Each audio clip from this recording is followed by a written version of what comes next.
안녕하십니까. 주역 64개 노트 정리. 이번 시간에는 천례무망에 대한 세 번째 시간입니다. 전체적으로는 161번째 노트 정리입니다. 이번 시간에는 천례무망의 63과 94에 대해서 같이 보겠습니다. 자, 먼저 한자 정리한 것을 같이 보겠습니다. 자, 63 무망지제 혹계지우 행인지득 업인지제.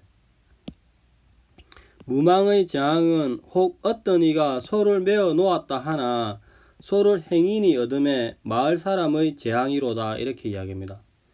즉 이러한 재앙의 성격에 대해서 조금 다르게 보시는 분은, 무망지제는 도리에 어긋남이 없는 재앙으로서 재앙이 도리에 맞지 않은 것에서 나온 것이 아니라 도리에 어긋남이 없는 것이 없는 것에서 나온 것이라는 견해가 있습니다. 자, 상활 행인득우 업인제야. 행인이 소를 얻음이 업인의 재앙이라, 이렇게 이야기합니다. 자, 기본적으로 63은 효 위치상 이렇게 양강의 자리에 음이 있는 거죠. 응은 하나 바른 자리는 아니죠. 즉 63은 부당이로서 상구와 정응을 하나 바른 자리는 아니죠. 일반적으로 세 번째 자리는 교만한 자리라고 이야기합니다. 그러면 이 전체 효를 보면은 63의 행위가 비록 망령되지는 않지만 내면의 생각이 중정이 아니어서 난데없이 재앙을 당한다, 이렇게 이야기합니다. 즉 또한 학계의 흔들리는 진의 제일 위에 있다고도 이야기합니다. 그러면 이렇게 이제 우리가 효를 받았을 때 망령됨이 없이 행했는데도, 망령됨이 없이 행했음에도 불구하고 이렇게 재앙이 발생하는 것을 어떻게 봐야 될지 고민되죠. 망령됨이 없이 행하면은 재앙이 발생하지 않아야 하는데 지금 망령됨이 없이 재앙이 발생했다고 이야기합니다. 이렇게. 이 재앙이 이제 어떤 의미에서 보면은 무과실 책임인지 귀책 사유가 있는 것인지 조금 고민할 필요가 있죠. 특히 이 행인이 이제 소를 얻게 되는데 업인이 이제 소를 잃어버리는 마을의 재앙이죠. 그래서 이 두 가지의 상관성을 어떻게 봐야 될지 조금 고민되죠. 그래서 최초의 녹색 부분에 대한 설명은 재앙이 이렇게 맞은 재앙이 도리에 맞지 않은 것에서 나온 재앙이 아니라, 즉 재앙이 도리에 맞지 않은 것에서 나온 것이 아니라 도리에 어긋남이 없는 곳에서 나온 것이다. 마치 무과실 책임이라는 그 뉘앙스로 이야기를 하고 있습니다. 일반적인 설명을 보면은 무망지제는 망령됨이 없이 행동함에도 도리어 재앙이나 화가 있다, 이렇게 이야기합니다. 혹계지우는 혹 속을 붙어 잡아 메어둔다 이야기합니다. 행인지득 지나가는 행인이 메어둔 소를 가져가는 것이다. 이렇게 되면은 업사람으로서는 상대적으로 재앙이라고 부를만 하죠. 그래서 이제 실제로 효를 받았을 때 이런 재앙이 어떤 의미를 가지는지, 망령됨이 없이 행동했음에도 불구하고 이 재앙의 성격이 이제 구체적인 검토가 필요한 지점이라고 생각합니다. 그리고 이 행인과 업인의 상징성에 대해서도 조금 더 검토를 할 필요가 있습니다. 63은 여기까지 하겠습니다. 94를 보겠습니다.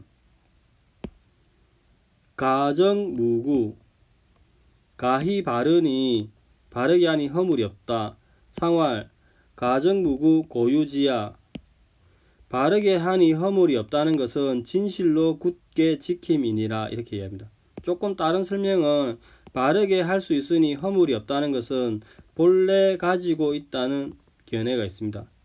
기본적으로 이제 64는 이렇게 상계로 이제 진입을 한 거죠. 그리고 응은 없고 제자리도 아니죠. 즉 94는 제자리는 아니다, 정응하는 효도 없다. 근데 왜 바르냐? 건의 강건함으로 인하여 상계건에 지림했다, 이렇게 합니다. 그러니까 여기서 이제 가정 발음을 유지한다는 게 어떤 의미인지, 지금 제자리는 아니죠. 제자리도 아니고 응도 없는데 왜 어떻게 발음을 유지하는지, 즉 가히 바르게 하다, 일을 맡아 잘 처리하다, 이 두 가지 대립이 있는데 조금 의미를 실제로 효를 받았을 때 가정의 의미가 무엇인지 조금 더 고민을 해야 될 지점이 발생하는 것은 사실입니다. 자, 구사는 여기까지 하고 이제 그 다산의 설명을 같이 보겠습니다. 한자를 한번 읽어보겠습니다. 무망지제 혹계지우 행인지득 업인지제 상활 행인득우 업인제야. 경망스럽게 도망가지 못하게 한 까닭에 생긴 재앙이니 혹 도망친 소를 잡아맬 수도 있을 것이다. 길을 가던 행인이 소를 얻게 됨이 있겠지만은 이는 마을 사람에게 재앙이 되는 것이다. 상활 길을 가던 행인이 소를 얻는 것은 마을 사람에게는 재앙이 된다. 이렇게 이야기합니다. 그 혹계우는 이제 소를 그 묶어둔 상황을 이야기하는데 기본적으로 이 천례무만 본계가 이렇게 있죠. 본계는 이제 그 학계는 이렇게 진의 길이 있죠. 그 다음에 그 하옥계는 이렇게 그 간의 업인, 업사람이 있죠. 이런 상태에서 이제 글을 보면은 큰 길을 가니 큰 길에 진의 행인이 있다. 성읍에 머무르니 가는 업인이 된다. 이렇게 얘기합니다. 그러니까 기본적으로 이제 천산둔께로부터 왔는데 천산둔께를 보면은 이제 손에 큰 밧줄이 있죠. 이렇게 대손의 큰 밧줄이 있어서 이렇게 하옥계에 소를 이렇게 잡아두고 있죠.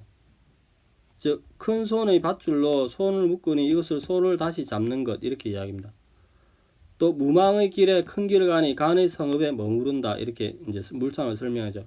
그럼 여기 이제 혹이란 말이 왜 나오냐면은 저번에도 이야기했듯이 그 직괴의 모계 일반적인 모계는 두 개의 그 모계로부터 추일하는데 물상이 모계 1로부터는 도출이 되고 다른 모계로부터는 도출하기가 어려운 경우에는 이 혹이라는 한자를 쓴다고 이야기합니다.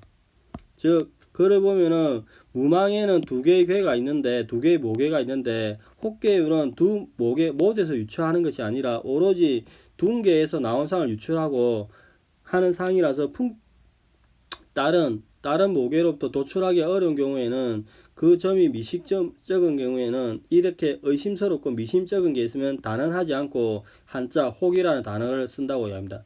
이러한 물상은 우리가 많이 했습니다. 산택손이나 풍내에게도 그러한 물상이 나온다고 이야기합니다. 자, 행인 두고 지나가는 사람이 소를 얻었다는 부분을 보면은 이렇게 천산둔께 시절에는 이렇게 간의 업에 업사람이 있는 거죠. 자, 이렇게 효변하면은 이제 진이 나오죠. 진은 지나가는 행인이 되는 거죠. 결국 이 행인이 소를 얻게 되는 거죠. 즉 둔께 시절에는 사람의 주인이 누구냐? 업사람 이 주인이었는데 이렇게 추일하게 되면 진이 주인이 된다 이렇게 해요. 진은 누구냐? 지나가는 행인입니다. 그래서 밖에 들어온 지나가서 주인이 되는데 이래서 행인 들고 길을 가던 사람이 소의 주인이 된다 이렇게 이야기합니다. 또한 이렇게 효변하게 되면은 간의 업사람이 없어지는 거죠. 그래서 업인에게는 재앙이 된다 이렇게 이야기하는 겁니다. 왜 이렇게 그 업인 지제 재앙이 발생하는가는 추가적으로 설명하기를 이렇게 천산둔계 시절에 큰 대손의 손으로 소를 이렇게 억지로 묶고 있는데 묶고 있는데 이렇게 간이 이제 효변하면은 이 양강의 하나가 없어지는 거죠. 음으로 변하는 거죠. 그래서 이제 둔께 시절에 소가 막 달아나려고 할 때 도망 못 가게 했는데 이렇게 못 가게 한 까닭에 간의 강이 결국 꺾이니 경망스럽게 도망가지 못하게 해서 발생한 재앙이라고 이야기를 하는 것입니다. 자, 글을 한번 읽어보겠습니다. 경망스럽게 도망가지 못하게 한 까닭에 생긴 재앙이니 혹 도망친 소를 잡아맬 수도 있을 것이다. 길을 가던 행인에게는 소를 얻음이 되겠지만 마을 사람에게는 재앙이 되는 것이다. 상활 길을 가던 행인이 소를 얻게 되는 것은 마을 사람에게는 재앙이 된다. 이렇게 이야기합니다. 그 다음 이제 구사를 보겠습니다. 가정무구 상활 가정무구 고유지와 일을 맡아 처리할 수 있으니 허물이 없을 것이다. 상활 일을 맡아 잘 처리할 수니 허물이 없을 것이라고 한 것은 본래부터 그런 능력이 있었기 때문이다. 이렇게 이야기합니다. 자, 일을 맡아서 잘 처리한다 이 가정 부분을 보면은 이렇게 그 천례 무망께가 9, 3이 협연을 하면은 이렇게 되죠. 풍내익이 되죠. 근데 풍내익은 천지빗계로 왔는데 천지빗계 이 상계가 보면은 그 상계가 4, 5, 6 감의 지위에 3, 4, 5 이렇게 하면은 감의 지위가 있죠. 감의 지위에 그 건이 이렇게 강건하게 이렇게 있는 거죠. 즉 빗계 시절에 감의 자리에 견고하게 세계 양이 있어 일을 맡아 잘 처리한다 이렇게 됩니다. 이런 상태에서 추위를 하게 되면은 3이 이렇게 내려오는 거죠. 진의 주인이 있으니 이로서 전체가 대개가 리죠. 이로서 잘 다스리니까 가정, 일을 잘 처리할 수 있다 이렇게 됩니다. 무구의 의미는 빗계 시절에 1이 4로 가고 4가 1로 오면은 그 지위와 덕이 서로 부합하여서 무구, 허물이 없다 이렇게 됩니다. 근데 고유지, 원래 그렇다는 의미는 원래 그런 능력이 있다는 이야기는 이렇게 그 천지 빗계 시절에 이렇게 그 상계가 이렇게 건의 그 강건함이 있는 거죠. 건의 부가 있으니까 부유함이 있으니까 충분히 학계를 도울 수 있는 능력이 된다 이런 이야기죠. 즉 빗계가 강의 부유함이 있으니 세계 양이 아래를 도울 수 있다. 그래서 본래부터 그런 능력이 있으니까 본래 건이 부유하여서 아래를 도울 수 있으니 고유지의 그 물상을 도출할 수 있는 것입니다. 자, 오늘은 이렇게 그